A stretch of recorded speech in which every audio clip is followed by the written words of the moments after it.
இந்த தாக்குதலை பொறுத்தவரையில் இந்த தாக்குதலுக்காக அமெரிக்கா இந்தியாவினுடைய போர்ட்டைத்தான், இந்தியாவினுடைய பகுதிகளைத்தான் பயன்படுத்தி இருக்கிறார்கள் என்கிற செய்திகள் வெளியாகி இருக்கிறது. துருக்கி ஈரானுடைய ரொம்ப நெருங்கிய நண்பன் தான். ஆனால் துருக்கியில இருக்கக்கூடிய ராணுவ தளம் என்பது அமெரிக்காவுடைய பேஸுங்கிறதுனால அமெரிக்காவுடைய பேஸை நோக்கி துருக்கியிலும் தாக்குதலை நடத்தி இருக்கிறது. ஈரானுடைய லெபனான்ல இருக்கக்கூடிய தூதுவராலயம் எம்பசி இருக்கிறதா இல்லையா, அதுல இருக்கக்கூடிய எல்லாருமே வெளியேறுங்க, 24 hours உங்களுக்கு டைம், நாங்கள் லெபனான்ல இருக்கக்கூடிய ஈரானுடைய தூதுவராலயத்துக்கு அட்டாக் பண்ண போறோம் என்று சொல்லி இருந்தார்கள். அதற்கு பதிலளித்து இருக்கிறது ஈரான். அந்த பதில் மிக காட்டமாகவும் கடுமையாகவும் இருக்கு. என்ன சொல்லியிருக்கிறாங்கன்னு கேட்டா,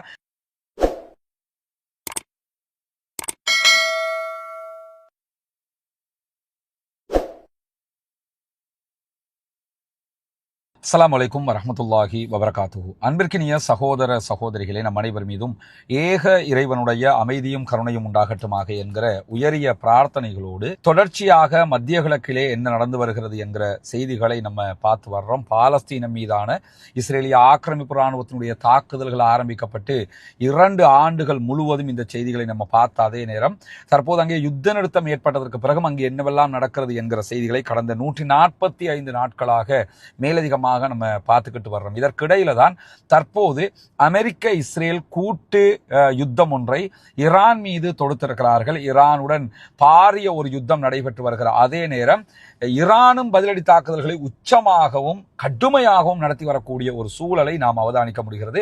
ஈரான் ஒரு நாளில் அல்லது 2 நாளில் காலியாகிவிடும், ஈராக்கை போன்று ஈரானையும் முடித்து விடலாம் என்று நினைத்தவர்களுக்கு ஒரு தேன்கூட்டுல கை வச்ச மாதிரியான ஒரு நிலையாக தற்போது மாறி இருக்கிறது. இந்த நிமிடம் வரைக்கும் ஈரான் தான் லீட் பண்ணி கொண்டிருக்கிறாங்க என்கிற செய்திகளை நம்ம பார்க்க முடியும். இப்படியான ஒரு சூழல்ல இன்றைக்கு என்னவெல்லாம் நடந்திருக்கிறது இந்த நிமிடம் வரைக்கும் என்கிற செய்திகளை நாம் தெரிஞ்சு கொள்ள இருக்கிறோம். தொடர்ந்தும் ரஸ்மின் மயசி நியூஸ் மற்றும் ரஸ்மின் டாக்ஸ் ஆகிய 2 யூடியூப் சேனல்களையும் சப்ஸ்கிரைப் செய்யாத சகோதரர்கள் சப்ஸ்கிரைப் செய்து கொள்ளுங்கள்.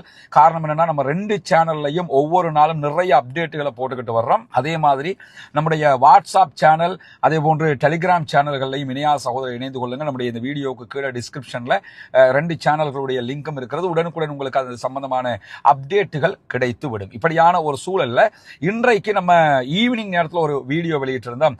இலங்கையினுடைய சர்வதேச கடல் எல்லையில், இலங்கையினுடைய கடல் பரப்பு கிடையாது, இலங்கையினுடைய சர்வதேச கடல் எல்லையில் ஈரானுடைய ஒரு கப்பல் தாக்குதலுக்கு உள்ளாகி இருக்கிறது. அந்த கப்பல்ல இருந்து சிலர் மீட்கப்பட்டிருக்கிறார்கள் என்கிற செய்திகளை தனி வீடியோவாக போட்டிருந்தோம். அதனுடைய மேலதிக அப்டேட்டடான செய்திகள் வெளியாகி இருக்கு. அதை முதல்ல நம்ம பார்த்துக்கிறோம். என்னன்னா, இன்றைக்கு இலங்கையினுடைய கடற்பரப்புல, சர்வதேச கடற்பரப்பில் காலை 5 மணிக்கு 5:06 ஆகிற போது இலங்கையினுடைய நாவல் போர்சஸுக்கு ஒரு பேரிடர் அலர்ட் ஒன்று கிடைக்குது. அவங்களுக்கு என்னன்னா, உயிர் காப்பதற்கான அலர்ட், அது எங்களை காப்பாற்றுங்கள் என்கிற அலர்ட் கிடைச்சதோட உடனே அந்த இடத்திற்கு இலங்கையினுடைய நாவல் போர்சஸும் ஏர் போர்சஸும் போறாங்க.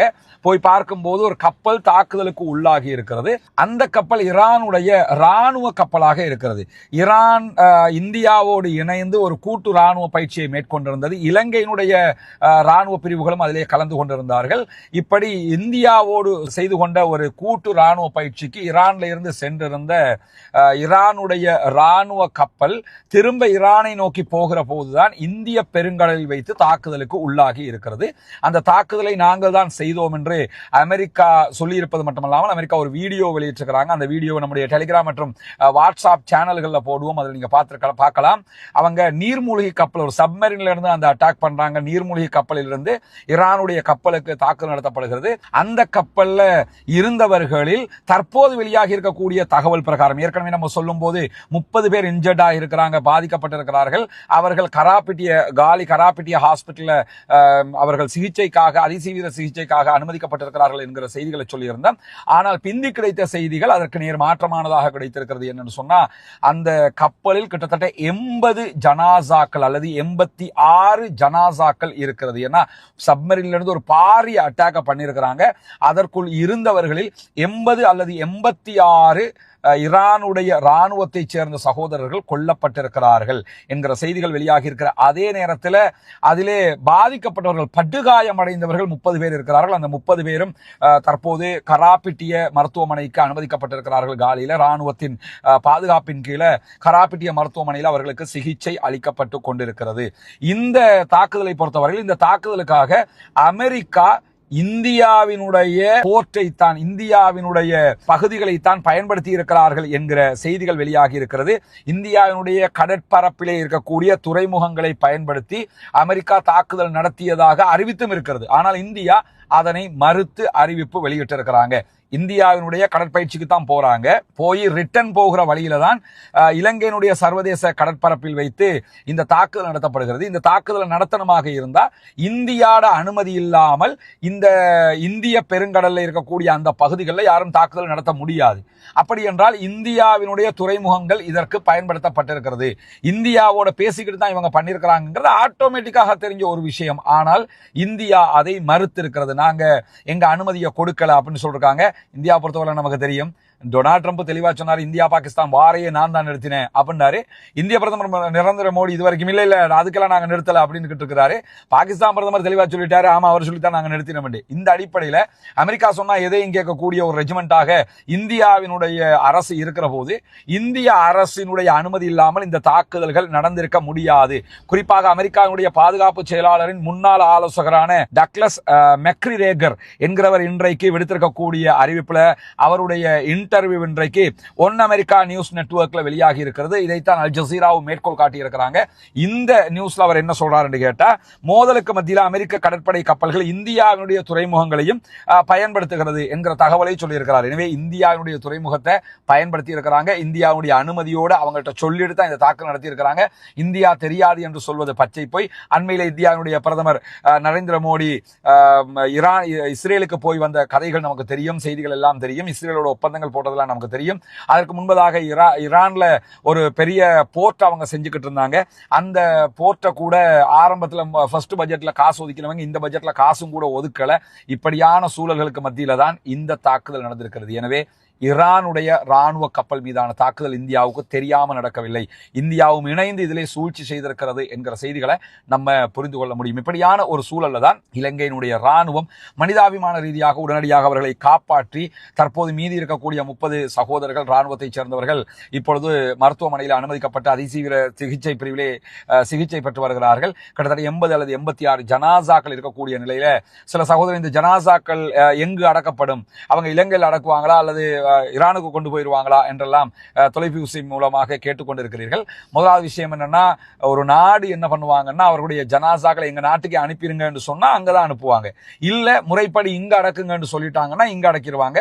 பிரிட்டிஷ் காலத்துல இருந்து நம்ம சுதந்திர போராட்டத்துக்கு முன்னாடி அதுக்கு பின்னாடி எல்லாம் இந்த மாதிரி ராணுவத்தை சேர்ந்தவர்கள் இலங்கையில மரணிக்கிற போது இலங்கையிலே அடக்கம் செய்யப்பட்ட வரலாறுகள் இருக்கிறது. அந்த அடிப்படையில் ஈரான் சொல்லுமாக இருந்தால் அவர்கள் முறைப்படி இலங்கையில் அடக்கம் செய்யப்படுவதற்கான வாய்ப்புகள் இருக்கிறது.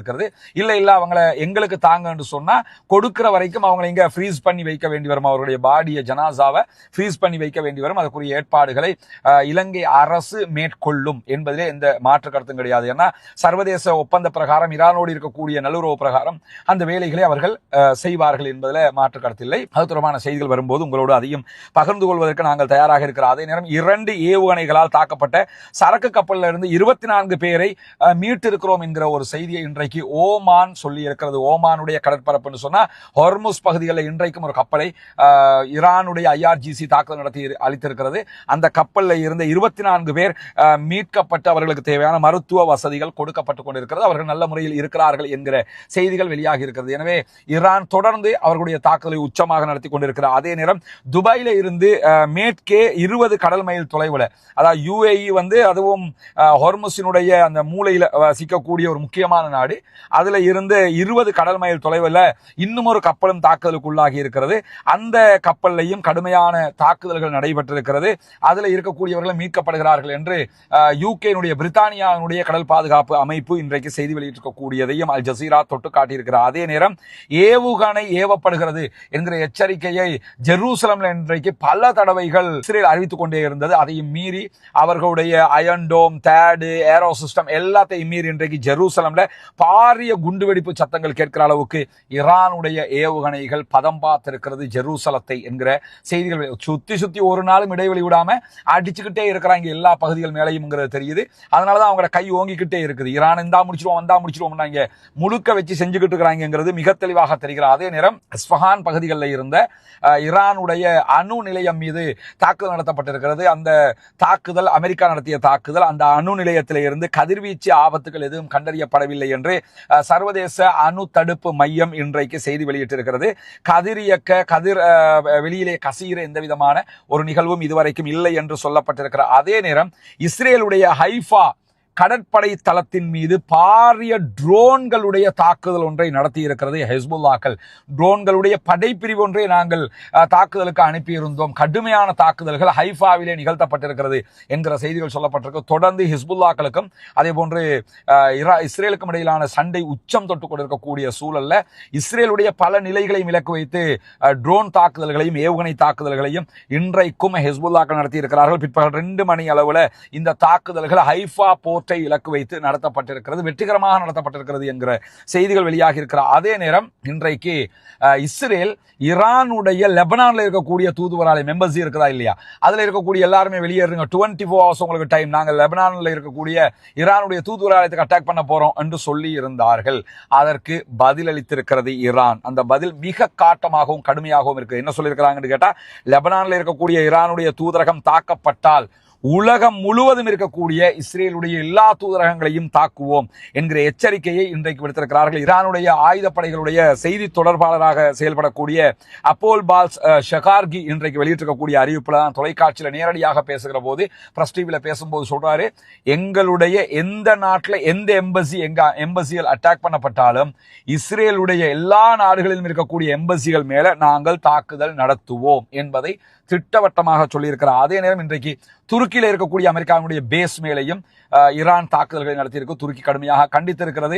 அதை நாங்கள் தடுத்து விட்டோம் என்று சொல்லியிருக்கிறார்கள். நேட்டோ படைகளும் சேர்ந்து அதை தடுத்திருக்கிறார்கள். ஆனாலும் துருக்கி ஈரானுடைய ரொம்ப நெருங்கிய நண்பன் தான். ஆனால் துருக்கியில் இருக்கக்கூடிய ராணுவ தளம் என்பது அமெரிக்காவுடைய பேஸுங்கிறதுனால அமெரிக்காவுடைய பேஸை நோக்கி துருக்கியிலும் தாக்குதலை நடத்தி இருக்கிறது ஈரான் என்கிற செய்திகளுக்கு மத்தியில தான் இன்றைக்கு இஸ்ரேலுடைய கிரியாத் ஷமோனா மேலையும் ஹிஸ்புல்லாக்கள் படுபயங்கரமான தாக்குதல்களை நடத்தியிருக்கிறார். அதே நேரம் கியாம் என்கிற பகுதிகள் மேலே இஸ்ரேலிய ராணுவத்தோடு நேரடி மோதலில் ஈடுபட்டிருக்கிறது ஹிஸ்புல்லாக்களுடைய ரதுவான் படைப்பிரிவு நேரடியான தாக்குதல்களை நடத்தியிருக்கிறார்கள். கியாம் பகுதிகளை நோக்கி முன்னேற முயற்சித்த இஸ்ரேலிய படைகள் லெபனானுக்குள்ள நுழைய ஆரம்பிச்சு முன்னேற முயற்சிக்கும் போதே அவர்களை தடுத்து நிறுத்தும் விதமாக அவர்களோடு நேரடி தாக்குதல்கள் நடத்தி கிட்டத்தட்ட 13க்கும் மேற்பட்ட இஸ்ரேலிய ஆக்கிரமிப்பு ராணுவத்தை கொன்று குவித்திருக்கிறது லெபனானில் இருக்கக்கூடிய ஹிஸ்புல்லாக்களுடைய உச்சகமான படைப்பிரிவாக இருக்கக்கூடிய ரதுவான் படைப்பிரிவு. எனவே ரதுவான் படைப்பிரிவு நேரடியாக களத்திற்கு வந்திருக்கிறது என்கிற செய்திகளும் இன்றைக்கு வெளியாகி இருக்கிறது. தொடர்ந்து இணைந்திருங்கள் நம்முடைய சேனல்களோடு. இஸ்ரேலுக்கும் ஈரான் அமெரிக்காவுக்கும் இடையிலான நடைபெறக்கூடிய இந்த சண்டையினுடைய செய்திகளை உடனுக்குடன் உங்களுக்கு தருகிற அதே நேரம் பாலஸ்தீனம் தொடர்பான செய்திகளை உங்களோடு பகிர்ந்து கொள்கிற அதே நேரம் இலங்கையில தற்போது சிகிச்சை பெற்று வரக்கூடிய இந்த ஈரானுடைய ராணுவத்தை சேர்ந்தவர்கள் அதே போன்று அவர்களுடைய மேலதிகமான அப்டேட்டுகளும் உங்களுக்கு வருகிற போது உடனுக்குடன் அதை பகிர்ந்து கொள்வதற்கு நாம் தயாராக இருக்கிறோம். பாலஸ்தீனம் வெற்றி பெற வேண்டும், பாலஸ்தீனம் சுதந்திரம் அடைய வேண்டும் என்கிற உயரிய பிரார்த்தனைகளோடு ஈரான் மீதான ஆக்கிரமிப்பு யுத்தம் நிறுத்தப்பட வேண்டும், ஈரானியர்களுடைய தற்காப்பு யுத்தம் என்பது நியாயமானது நீதியானது என்கிற அடிப்படையில் மத்திய கிழக்கிலும் மொத்தமாக இந்த யுத்தங்கள் நிறுத்தப்பட்ட மத்திய கிழக்கும் அமைதி பெற வேண்டும் என்கிற பிரார்த்தனைகளோடு ஈரானுடைய தற்காப்பு யுத்தத்தில் ஆக்கிரமிப்பாளர்களுக்கு எதிராக ஜனநாயக ரீதியாக குரல் எழுப்ப வேண்டிய கட்டாயம் நமக்கு இருக்கிறது. ஈரானுடைய இந்த முயற்சிகள் பாராட்டப்பட வேண்டிய முயற்சிகளாக இருக்கிற ஒரு நாட்டை ஆக்கிரமிக்கும் போது அந்த நாடு அதை எதிர்த்து நிற்கிறது என்றால் நிற்க வேண்டும், நின்றுதான் ஆக வேண்டும் என்பதுதான் இயற்கையாக யதார்த்தமாக ஒரு நாட்டினுடைய பண்பாடாக இருக்க வேண்டும். அதைத்தான் ஈரான் சர்வதேச ரீதியில் கடைபிடித்து வருகிறது என்பதையும் நாம் புரிந்து கொள்ள வேண்டும். பொறுத்திருந்து பார்ப்போம் என்ன நடக்கும்.